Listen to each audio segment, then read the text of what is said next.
Today we're out at the Milford Proving Grounds in the Flooded Road Lab doing part of the safety series for this program. Obviously there's probably some concern out there about electricity and batteries putting in water, understandably so. The reason that we've done all this testing is to verify and ensure that the customer is protected from any potential water intrusion into the battery, which could affect the electronics, cause a short, an isolation fault, etc.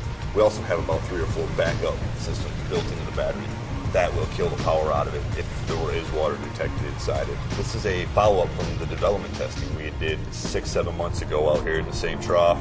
At that time we just had a battery shell, not an actual live battery. We took the learnings from that test and a lot of the static testing we had done both at the water booth here in Milford and the battery systems lab, structural test lab in Warren.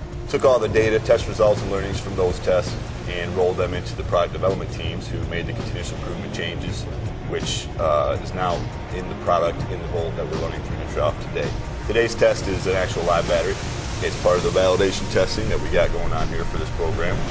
We'll be running the bolt through at various depths and various speeds. There's 12 passes through it at 5 different depths. And then there's also one test where the car will get pulled in, stop, and back out so you get water coming from the backside of the battery as well. In between each test, we take the volt out of the trough and check the battery out and the air induction system out to make sure that we pass our test specifications. Now it's a live battery. We wanted to engineer a better, more robust way to do that and not have to take the battery apart to find out if there's any water in there. So we ran some electrical circuits along the inside of the battery pack, and after each test we'll take a voltmeter and check the resistance. If the resistance is the same between pre and post test, then there should be no water in the pack.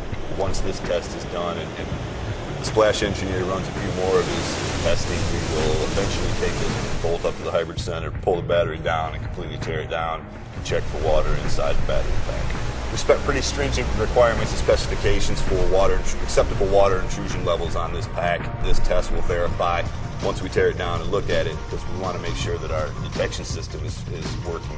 But we will visually check and measure any potential water that does get into the battery.